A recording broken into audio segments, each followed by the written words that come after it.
can't believe it. At least it's not me in that car, you know? I can't believe it. I'm got it. Oh my God. It's kind of a time to not really know what to do, so. I don't know what happened. At random, too. Why? I don't get it. I don't have any answer. How old is Brian? He's 19. He's 19. This is the sound of a mother who just found out her son is a monster. She has just discovered dismembered body parts hidden in her son's bedroom and immediately called the police.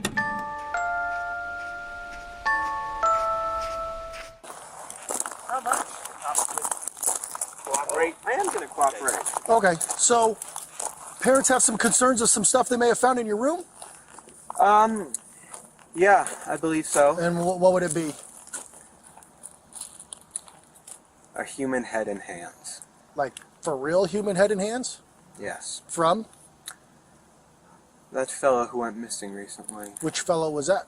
Warren Brown. Warren Brown? When did he go missing?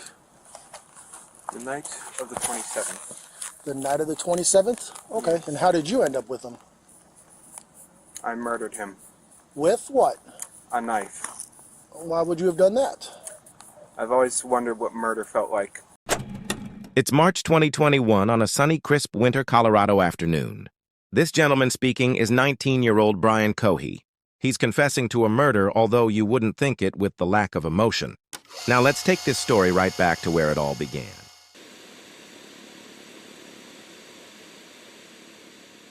Born in 2002 in Mesa County, Colorado, Brian Cohee Jr. was raised in a seemingly typical family environment. His parents, Brian Sr. and Terry Cohee, along with his brother Andy, were part of a community-oriented household. From a young age, Brian exhibited concerning behaviors. Diagnosed with ADHD at 5 and later with autism, he was prescribed medications to manage these conditions. Despite these interventions, his actions grew increasingly troubling. There were rumors of his involvement in the disappearance of neighborhood cats, and he reportedly confessed to killing a cat for entertainment. Additionally, his parents discovered a kill kit in his room, containing items like zip ties, a hammer, and duct tape, which they confronted him about. Academically, Brian completed his high school education locally and pursued higher education, though specific details about his studies are not widely publicized. Despite these early warning signs and interventions, Brian's behavior escalated, culminating in the tragic events of 2021.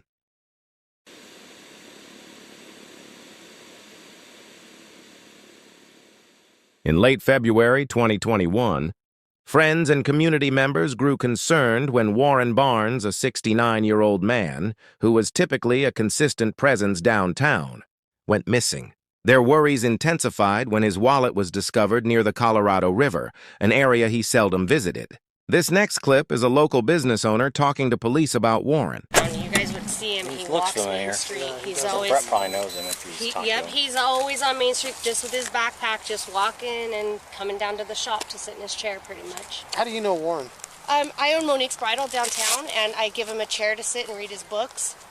Is he a homeless gentleman? He's not homeless. He stays in a place. He pays for a room every day. He comes back in the shop because we keep his chair inside the shop to deter other people from sitting in it behind my shop. He works for a company that does just like temp agency, and they were the ones that actually contacted me because he's never missed work, and they know that he sits behind my shops.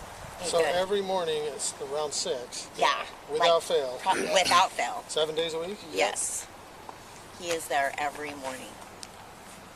All by himself? Yeah. He's the nicest guy ever. Rough looking, but he is the nicest guy. And he buys Pall Mall Red 100s every day and a donut. But I know he goes to the library a lot as well, because he, like I said, he reads books. Loves to read. Warren Barnes was very much a man of routine, which played a significant role in how his disappearance was quickly noticed by those who knew him.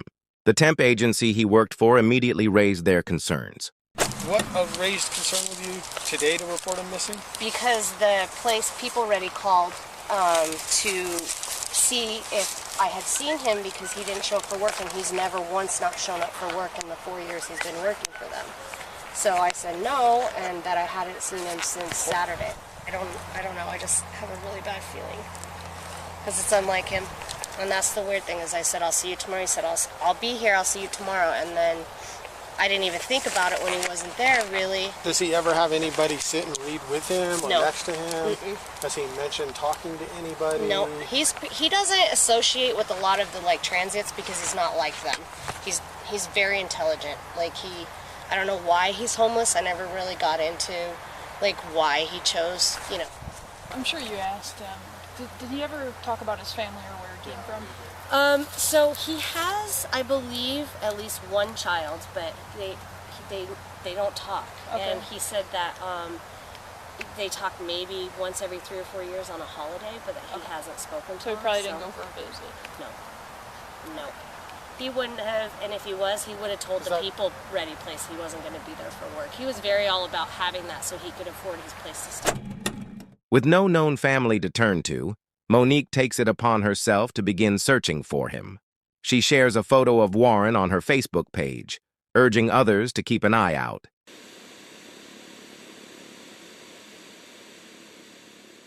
Meanwhile, 5 miles across town, an unusual scene unfolded over the weekend near the Blue Heron boat launch on the Colorado River. A car was partially submerged in the water, a 2007 Ford 500 driven by 19-year-old Brian Cohee, who had accidentally steered into the river. Finding himself quite literally in over his head, Brian called his parents, Brian Sr. and Terry Cohee, for help. They, in turn, contacted the police for additional assistance. Despite the late hour, freezing temperatures, and darkness, the atmosphere at the scene just off the Redlands Parkway was unexpectedly lighthearted, with everyone laughing and joking as they worked to resolve the situation. Yeah, we made him wait till he was almost 18 before he got his driver's license because we didn't want him having any accidents like they do when they're 16 and 17 and Gotcha. doing stupid things. This your son right here? Yep. Yeah. Hey, partner, you want to come out and talk to me real quick? Sure, I mean, Appreciate it, man. I'm really cold. Is it Doesn't okay that if it's in here? Because Off his pants because he had Okay. submerged. That's fine. I did not know that. No, that's, please stay in the car. All right. Nobody else in the car? Nope. Okay. It's just us. I'm the father. That's the mother. And this is our son. He just called us Sounds 20 good. minutes ago and said, "Dad, I parked at the boat ramp and I messed up. I tried to get out of the car and it slid down." Well, you're not hurt, right? You're okay? no, just a little Okay. cold is all. Just beside your pride a little bit. And probably $7,000. Okay. All right, man. Do you have your ID with you, driver's license, by any chance? I do. Thankfully. What were you doing down here, bud? Well, I felt like I needed to get out, Okay. and I figured, why not park here and just relax a little bit. relax and think. Okay. And I parked on the boat ramp, Okay. and I thought it would be easy to get out. Uh-huh. But when I tried to, Where did you park exactly? Were you down the hill a little bit? Yeah, just a little bit. Okay. And then When he got back in, go ahead. when I got back in, I tried to put it in drive, and it didn't go up. So then I tried putting it in low gear, shimmying it a bit. That didn't work. Were you facing down? No, at I this was point, or facing. were you I was facing facing this way? up. Okay. You back down? Yeah. That's a really good Because idea. that seemed like the easiest one. That is very Because of the propulsion of the rear tires, I figured they would be able to push. Okay. But yeah, then. Okay. Yeah, then it slid into the river. I was able to get out. Because I was like, it's not a crash. He just Dude, it's like parked 8 feet it out in the water. He parked it and basically couldn't get it up. It just lost traction, looks like, and then he actually went in it down in the water. He's not hurt at all, so I'm like, how are you going to get this car out if possible? Does he need to stay here? Or I'm sorry? Is he free to go? I'm sure he'd like to go home and get warm. I'm sure you'd like to get some pants on. Yeah, right? Yeah, it's not a crash. It's Okay. simple It's mistake. just a stupid Nope. accident. So, Okay. All right. I'm going to take him home then, and then we'll come back here and see if we can figure out what's what with the tow truck driver. son has no pants on. After taking Brian home to warm up and put on some dry clothes, the Cohees returned to the boat ramp around 3 a.m. That's when the situation took an unexpected turn. While the crew worked to recover Brian Jr.'s sedan from the Colorado River, they noticed something unsettling in the water. Hey, quick question for you. Sure. So the back bumper, I don't know, you can probably see it from here. It's a lot of red on the back of that. Dripping down it all a little bit. right underneath the license plate. A little area right there. Okay. Okay. A lot of red, which means looks like blood. Blood? Yeah. I don't know if did your son hurt himself on his way out at all? He might have, but he just didn't know it. I don't know. That's why I'm asking. It's a good question. He's at home. Is he make sure he's not got a cut or He just said he's going to bed. something out on him somewhere that he's not aware of? Maybe because his adrenaline was a little high. Maybe just have him do like a self-check. Make sure he's okay. Hello? Brian, are you okay? They see blood on the back bumper of the vehicle. Really? Yeah, did you get hurt? No. Are you sure you don't have any injuries? No, I'm fine. There's blood on it? We're not sure. We're not sure. It's a red, something red It- underneath the license plate. Similar blood stain. Oh, no. All right. But you're not injured. You don't have any cuts. No, I don't know what would cause blood or whatever it is on the bumper. But you're not injured. No, I'm not injured. Okay. All right. I'll call you back. Ooh, it's cold out. Is it good? My car good? No, No, Brian, they're they- trying to get it out. They got to rehook it and try it again. They're having trouble getting your car out, buddy. All right. We'll call you back. Call you back in a little bit. If I can send a message on. Bye. I got to move my car. Is there? I got to move my car for the driver. Okay. The car was finally pulled from the Colorado River, but the lingering presence of blood continued to draw the attention of everyone at the scene. The officers are unable to access the trunk as Brian locked it before driving the car into the water. The following morning, the car is returned to the Cohee family. Brian Sr. decides to clean his son's car.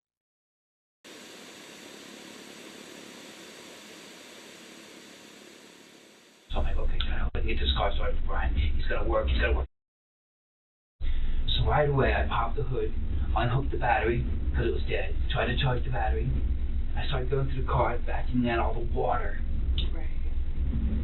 Did as much as I could Saturday. Went back out there this morning, just to continue. And I opened the glove box, and there was a knife in the glove box, underwater. Okay. The glove box was full of water. Very large knife. Okay. And then, as I go under the passenger door, I open the passenger door, and there's a wallet in between this door and the gun or whatever. Okay. And I open up, that's not Brian's wallet. It's frozen solid. I'm like, oh my God, that's not Brian's wallet. With the blood on the bumper, the knife, and the stranger's wallet, Brian Sr. had plenty of questions for his son. However, before addressing them, he decided to make a phone call to the company listed on a business card found inside the wallet. So I take him aside, and I ended up getting one of the wads of cards out. It's a labor ready. I read that, so I called labor ready, and then another one, there was a social security card. Okay. I was like, hey, this is a weird call, but I've got a wallet here with so-and-so's name, and I'm hoping he works for you all, or you subbed him out or whatever. Oh, yeah, my one, we've been missing him. Yes, he didn't show up today. I'm like, oh my God, now we've got a missing person. Okay, well, I found his wallet at Blue Hen Program. So here's my name, here's all my information. If you get a hold of him, tell him I've got his wallet here at my house. Okay, so I left that like that. Brian Sr.'s next phone call is to Brian Jr. Call Brian. Brian, what's going on? Why is there a wallet in the car? Oh, I found it down at the book ramp when I was down there walking around. Okay. And he was so sincere. I took it all. I want to believe him. He's my son. Sure. You found him. Well, Brian, how come, and all this going on in the last 2 days, well, how come you didn't tell us about the wallet?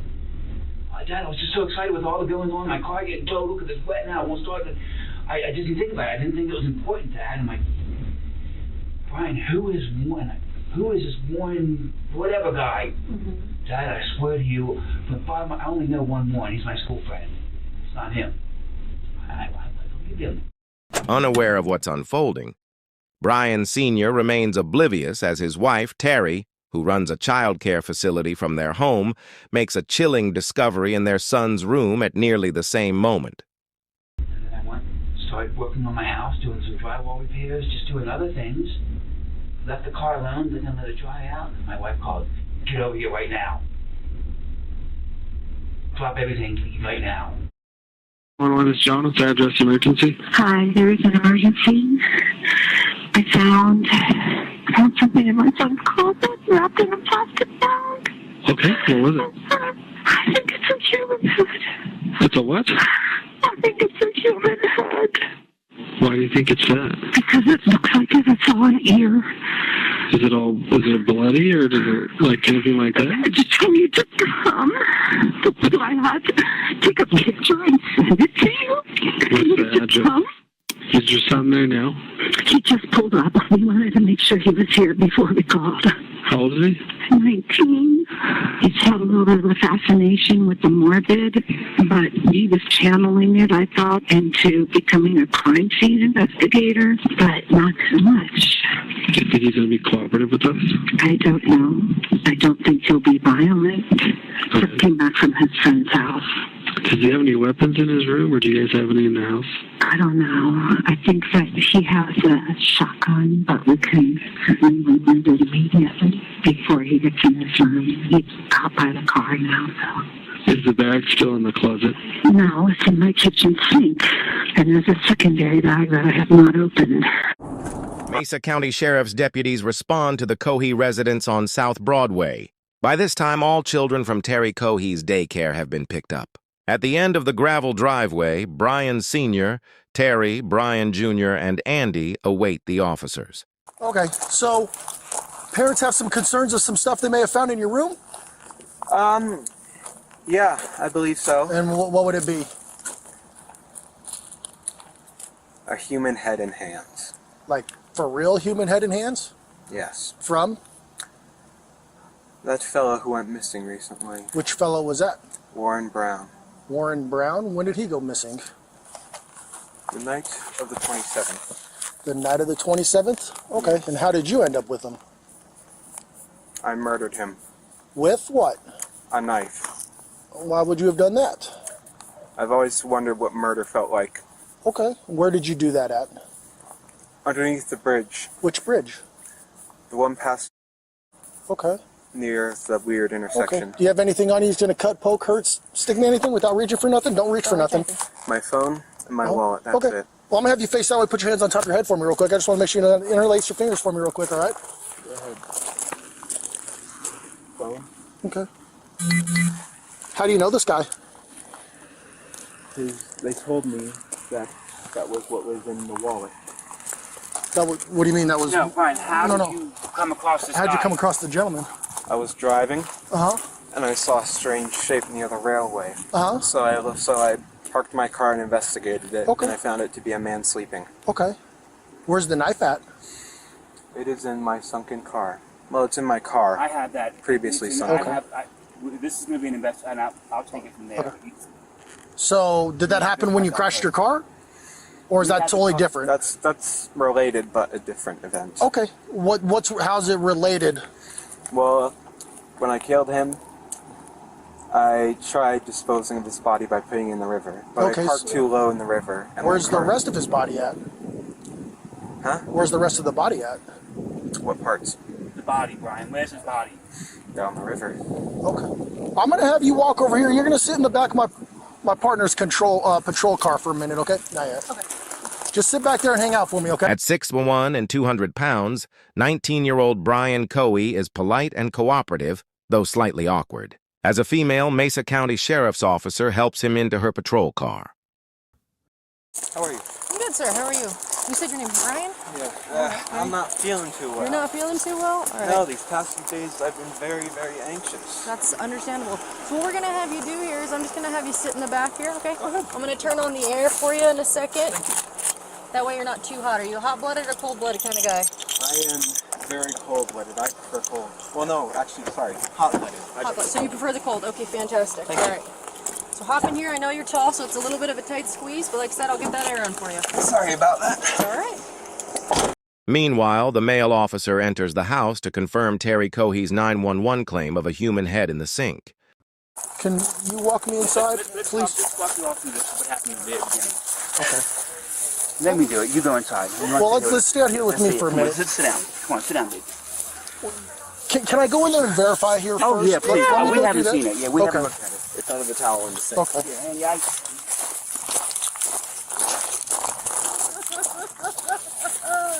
Stay with your mother. Give her a... Hey, just make sure that guy goes in the car first. I can stay here. You can go in the sink, right?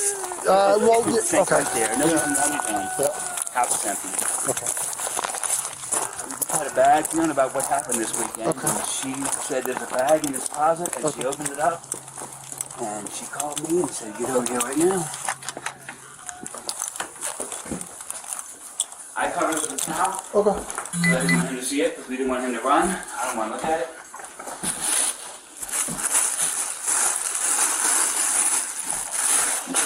Yep. 22, 42, you clear for a call? Got my water. All right, I'm giving you a call. Let me know when we start. Yeah, let me get this figured out.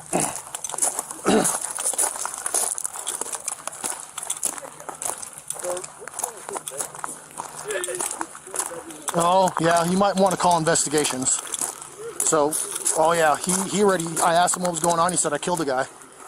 I stabbed him, that's his head. I dumped his body in the river. So I guess this guy's name is like Warren Brown or something. So, all right, I'm gonna secure the house, and he said there should be hands and the head's in the sink. The body is in the river. So, what's that? Yeah. What's that?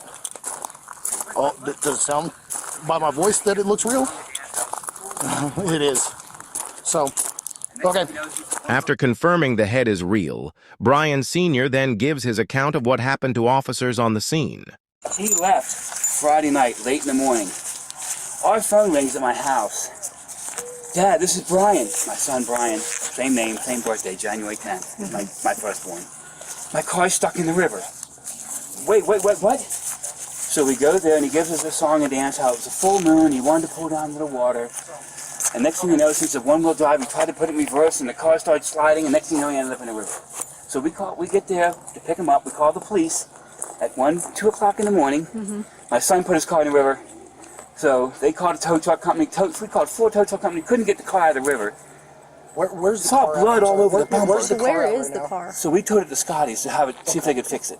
So I called Scotty's and said, don't touch it. Okay. I already called him and said, don't touch it. Nothing was taken out of the vehicle. Yes, you know. I did. Yes. What did you take out of the vehicle? I cleaned it up, bottles, everything, incriminating Do you know stuff. where that stuff is? Yes, it's all at the house. It's all at the house. Yes, Okay, yes. in a bag. No, I didn't know this had happened first, so I'm Understand. thinking I'm going to get Brian's car cleaned out, we're going to get it all fixed up, Right. call Scotty's, they're going to start it up. Right. But then things started unfolding. Okay. We saw blood on the bumper. We asked Brian, Brian, what's this from? Oh, I think I cut my finger. Okay. What else has got on? I found a wallet, so I'm going through the car this morning, and there's a wallet in the car, and I'm like, Brian, whose wallet? Oh, I found it at the boat ramp. And where were you going through the car this morning? Because it was at my house. We towed it to my house. Oh, so now it's at your house. It's at my house. It's not at Scotty's anymore. No, when I found out I couldn't start it, I called the tow truck company, and they towed it to Scotty's this morning. Oh, it just. So they just got it. Okay. Car was towed there, and I'm like, well, I started pulling out bottles, this, and I'm like, Brian, why is there a knife in your glove box? Dad, I don't feel safe. Okay. So you touched the knife. Oh, absolutely. But the knife was underwater. Okay. The car was underwater. Right. Okay. So I pulled everything out of the car. Okay. And And then I all found of that stuff is in your garage. all the right now? stuff's at my house. Okay. Yeah, so as I was pulling it out, I'm like, what the fuck? The officers exchange updates on the new information they've gathered as Terry Cohee sobs in the background. So he had the car at his house this morning. He took out knife, a bunch of stuff. Who's? Brian Sr. His house. I have the Hold on one address. second. Go ahead.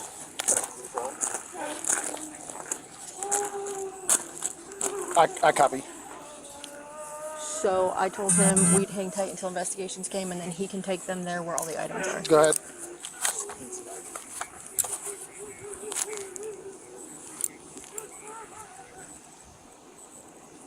No, we're fine. We've got him sitting in a patrol car right now, and it's just the family here, so we're good. I appreciate it. Okay, so where's everything So else? 5.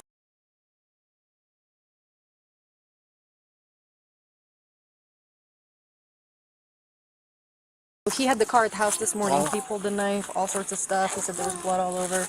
Okay. Hold on. You're good. Car-to-car or stuck. We'll also have a second address that'll have to either go through on consent or through a search warrant. It's going to be by Dad's house. He had the car over there and Cleaned it out, unbeknownst to knowing what was going on. Dad's super cooperative about taking us there and letting us look at it. So I just told him we'd wait till investigations got here and just keep him here. They have another location. I don't believe this is their house, or maybe this is their second house. Yeah, I copied. They're cooperative out here, and our suspect is sitting in a patrol car. While the Cohees wait for instructions on what to do next, they have several questions. I know you guys have a lot going on right now. It's a lot to process, so we'll work with you every step of the way as much as we can. Yeah. How long till the news company shows up? We're gonna try to keep that a while, so we're hoping. We need to get clearance from you so we can get out of Dodge. Yeah, don't. Because I don't want to. We can't have news in front of me. I run the life jacket program here in town. Okay. That's Biggest me. thing is our investigation unit getting Oh, here absolutely. and talk to you guys. And Absolutely, then, sure. Like I said, even if news shows up, we're not gonna let them down here. Thank you. So Okay. Just focus Don't on let them up there breathing either. They'll and be able to kinda- see stuff from up there too. Well, nobody else should know about this right now. Yeah. Okay. Good. Okay. So, and again, be careful who you guys talk to, who you No- tell no- anything. nobody. or We haven't anything. told anybody Nobody knows- anything. Nobody knows but you. Perfect. Same goes for you. Yeah, Are yes. you family, My son. Family, Yeah. Second brother. All right. Second son. Okay. And your name? Nice to meet you. Sorry, we're meeting this way. No, Oh my God! I can't believe it. At least it's not me in that car, you know? I can't believe it. I'm concerned. Got it. Oh my God! It's kind of a time to not really know what to do. So. I don't know what happened. At random too. Why? I don't get it. Don't have any answer. How old is Brian? He's 19. He's 19. 110-02. Mom, 19. what's your name? My name's Terry. Terry. Okay. Are you okay? Do you need any medical? Well, we're waiting on a call from my doctor. Okay. Okay. All right. So hang tight right here. I got to chat with my partners again. Sure. Okay. Brian, when would you say this? What night did this happen? No, Friday late Saturday morning. This Saturday? 1 o'clock, yes. Okay. 1 o'clock in the morning. Stop. Just this Saturday. At 1 in the morning. For what, the car crash? Yeah, the Okay. whole incident. Brian Cohee Jr., arrested and charged with first-degree murder, waives his Miranda rights. Investigators ready to proceed get straight to the point. You get here. I murdered someone. Okay. But how did you get to my office? Well, the police drove me here from my mom's house. Okay. You said you murdered someone. I did. Did you know the person? No. No? No. I was driving one night. I was in a, shall we say, bad state of mind. Okay. I saw a strange shape by the railway tracks, so I investigated, and it revealed to be a homeless person sleeping. Well, I presumed homeless, because he was there. Okay. So, I stabbed him to death. Okay. Then decapitated his head and hands and arms. Okay. I then took the head and put it in my car trunk along with the hands in bags, plastic Ziploc bags. I took it back to my house, cleaned off the knife, tried to hide the head and hands, removed the trash in my car that was stained in blood, and then I tried sleeping. However, I was quite stupid, shall we say, because I decided that's too much evidence. The body needs to be dumped in the river. So I took the body in the trunk, drove it to the Blue Heron drop-off point, and unsuccessfully dumped the body as I parked too low down the ramp. The ramp is mud and dirt, so unless you have four-wheel drive, you're not getting out. And I was unable to get out, and my car flooded. Let's see, I killed him just after 11, February 27th, 2021. And then I dumped the body. I tried to dump the body. I'm trying to remember the time exactly. It was 1 a.m. Okay. And yeah. So that sounds fascinating. What do you want to know? Just start back at the beginning and go slow and tell me as many details as you can remember. So, because I mean, I'm already going to jail for this 15 years probably. I have no idea. Because we're at the beginning. It's murder. I mean, I'm going to jail for 20 probably, but so I figured, why fight it? Okay. So what's important to me is to learn as much about you and what you did and as I can. Well, as many details as you can give me, the better. I drive a 2007 Ford 500. Okay. And I keep a small 18-inch bat in there for self-defense. Okay. And a large kitchen knife in the glove box, both for self-defense, because I don't really trust anyone, or really any part of this town, so that's why I have both. And, let's see, yeah, it was the night of February 27th. It was a full moon. And I figured I could see so well, why not drive out? And I am in a bad state of mind at that time. I have major depressive disorder, so I am not thinking, I shall say, positively. Okay. And I'm cruising around for an hour and a half. So I fill up on gas halfway through. And I'm eventually driving underneath the bridge near the sheriff's office. You know, like how... Can I? Oh, yeah. Go ahead. There's a road underneath, right? Uh-huh. Out under the overpass. And I was driving along, and I see a shape here on the railway track. So I'm like, oh, interesting. So I go up, and as I'm looking, I see a large thing wrapped in a canvas. Okay. And I'm like, that's a homeless person. So I grab my knife, I put on 3 layers of gloves, because plastic gloves can betray their users because they're so thin, those vinyl gloves, by imprinting your fingerprints through. So I put on 3 on one hand. I took the knife, I pulled back the canvas, and I stabbed his neck. Okay.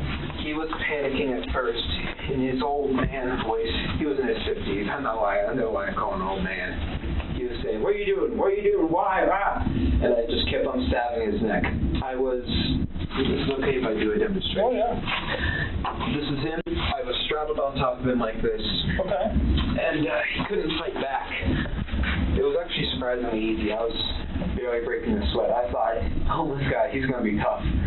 But no, it was actually surprisingly easy. And during the time, I was growling and making animalistic noises. Why were you doing that? I suppose it was a frenzy. Okay. I was so excited, so rushed up on adrenaline and everything. I was just, woo! And I paused and he said, "Why are you doing this?" And I said, "I've been wanting to do this for a long time, murder someone." And then I continued. The whole ordeal lasted about a minute and a half. Okay. And I stabbed, and when I was finished stabbing him, he took out his last breath, a grunt, and his head was halfway cut off in stabs. All the while, no, actually, after I killed him, I just couldn't stop saying, "Stinky, dirty, dirty, stinky, stinky." I wasn't smelling anything, but... And why were you saying that? I don't know. Okay. And, But you remember doing it, so... Yeah. I suppose it was just me speaking out my mind at that moment. It was a pouring out of the mind. Were you worried about, I mean, this looks like it's pretty close to the road and stuff, somebody seeing you or catching you? It was 11 p.m., so not many were driving by. Well, it was behind the pillar. So, like, here's the road. It was here. So people would only see a brief thing here and here. So were you worried about them seeing you? I was worried about one of them stopping. But what did you think could happen if somebody... Well, if they looked, well, it was quite dark under there, so they wouldn't have seen the guy unless they looked. They would have seen me holding a bloody 12-inch knife, wearing gloves, and wearing a mask to conceal my identity, a face mask. Okay. So you weren't doing it for COVID, you were doing it to hide your face? Partially. Social distancing. Right. Yeah, but no one stopped, and I'm just like, proves the bystander effect. The killer recounts chilling and graphic details of what he did to Warren Barnes's body, though will spare you the gruesome specifics. He then explains to investigators how he handled the various body parts once he brought them home. And then I left his body there. And then I took the head, put it in a leftover pizza box from the dinner a few nights ago. And then I took the hands, put them in the back, drove home, hid the hands and head in my room, cleaned the knife, threw away the garbage with the blood on it, and then put the blood stained, wasn't stained, it had splatters on it. I put it in the dish, in the washing machine. What did you put in there? I put the outfit I murdered him in That a you were wearing, or? Yeah, I was wearing. Okay. In the washing machine, put it on high speed so it would effectively remove the blood. Washed it twice. And then I tried going to sleep, but I was worried that because there was a hole in my gloves right here, I was worried that they would be able to obtain a partial print. Mm-hmm. So I figured, why not go all the way? I drove back in a different outfit, picked up his body, surprisingly heavy, put it in my trunk, and drove to the Blue Heron drop-off station. Okay.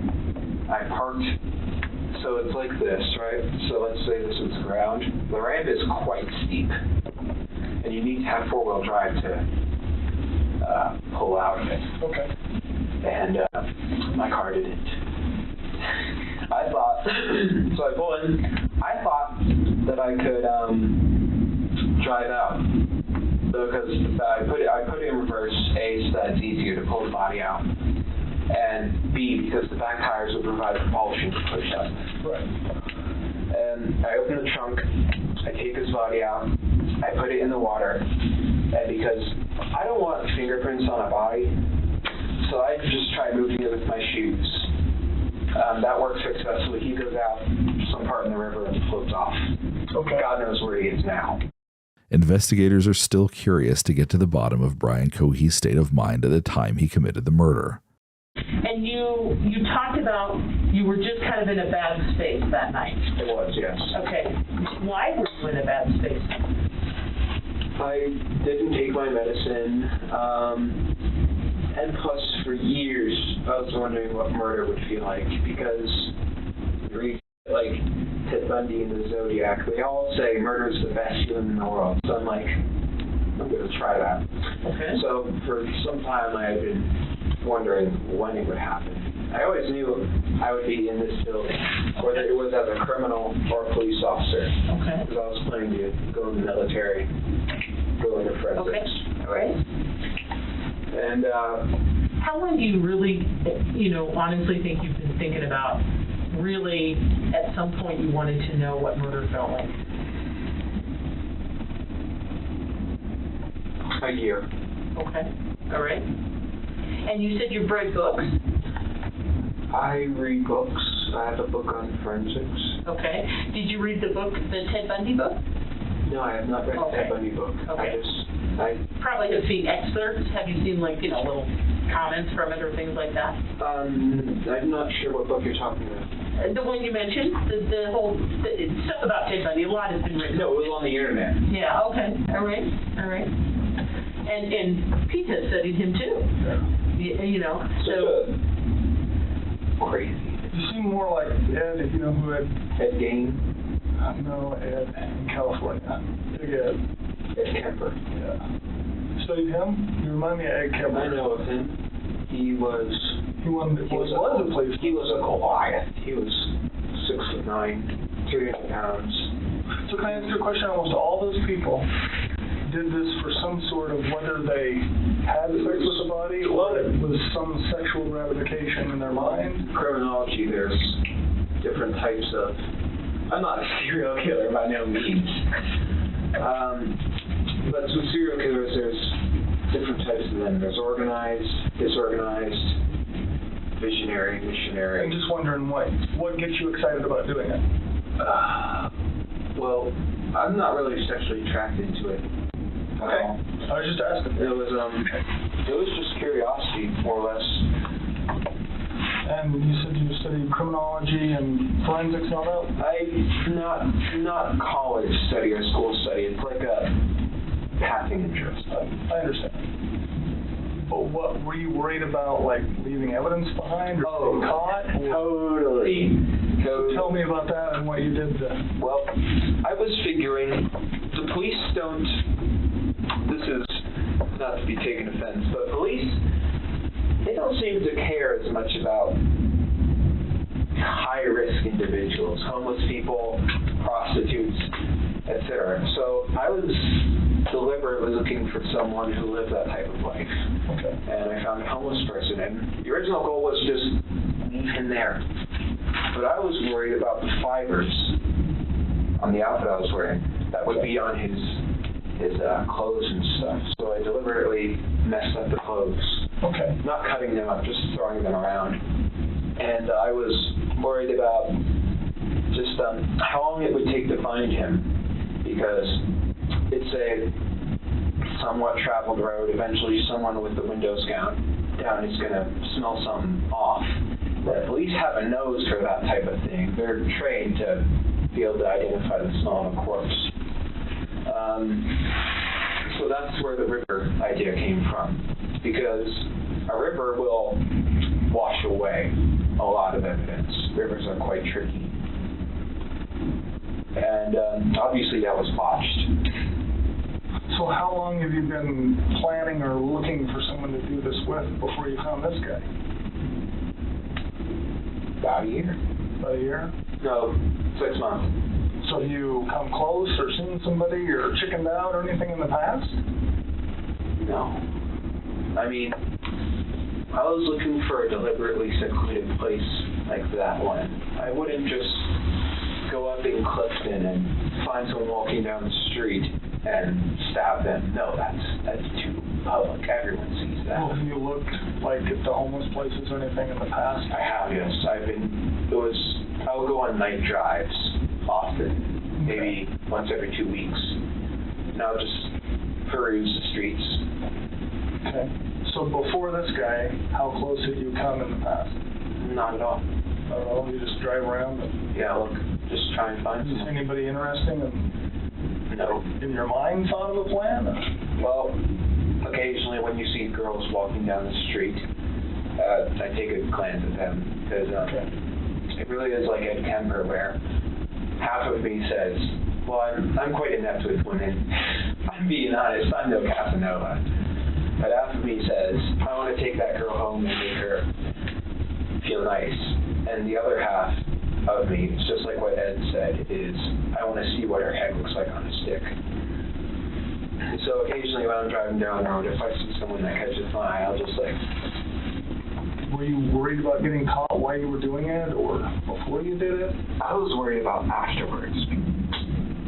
For this past day and a half, including this day, I felt so anxious. Because not only is my car in the river, there's blood on it, there's body parts in my house, my parents like to look through my things occasionally, and when they see blood, and eventually when they're going to get the news that a body was found in the river, that's very much circumstantial evidence that's pointing to me. So I was very much anxious these past days that I was eventually going to get caught. Okay. What did you think would happen if you got caught? Well, I figured my mother would have confronted me about it, but no, she didn't even say it until the police arrived. I thought the police would handcuff me, but apparently I've been cooperational, so... The detective shifts focus to the crucial question: why now? So what in your life has changed, or what in your mind has changed to make I don't know. Was it like something all of a sudden one day you woke up and thought I'll kill someone, or was it a gradual? It was gradual, I think. Call me weird, but I think everyone has had thoughts of shooting up their school. I didn't though. And then because of that, I suppose I just don't really like people at all. I don't know. So thoughts of shooting up the school to today, what has happened? Well, last year my parents found a kit I had been assembling. It had hammers, shovels, knives, large zip ties, duct tape, saw. That was meant for hurting people. They found it though, and they were ready to call the police until I had convinced them it was via other methods, for other things, like, and it was an ultimatum where if I didn't throw it away, all that, they would call the police, or then I would have been arrested on charges of conspiracy. And if Brian Cohee hadn't been caught, would he have killed again? If you had not been caught by your folks, what do you think you would have done next? With the kid? I don't know. No. Let's talk about like today. If you would have been able to get rid of the head, and your folks did not find it. Well, it depends. Okay. Would you guys have been able to solve it if the body was found in the river, the head and hands were missing, and there were no fingerprints or DNA? Well, we'd like to think so, but who knows? Right, who knows? We'd love to think so, but let's say we didn't solve it. What happens next? Then what would you have thought of to do next? Well, I thought I would have been very careful, because I would have been worried at any moment this could become a cold case, and then it could be solved later on down the line. So I probably would have done it again, because that was just to see what it felt like. And if I had gotten away with it, I would have just kept the secret to the grave. Brian Cohee's trial, where he pleaded not guilty by reason of insanity, lasted 12 days. Throughout the proceedings, Cohee's attorney argued that his mental illnesses prevented him from understanding right from wrong. However, the jury was not convinced. After deliberating for 2 days, they found him guilty of first-degree murder. Judge Richard Gurley described the case as one of the most horrific he had encountered in his 37 years in the court system and 16 years as a judge. Cohee was sentenced to life in prison plus an additional 13.5 years with no possibility of parole, a far cry from the 15-year sentence he had believed he would receive during his initial interrogation. He is currently serving his sentence at the Buena Vista Correctional Complex in Chaffee County, Colorado, where he will remain for the rest of his life.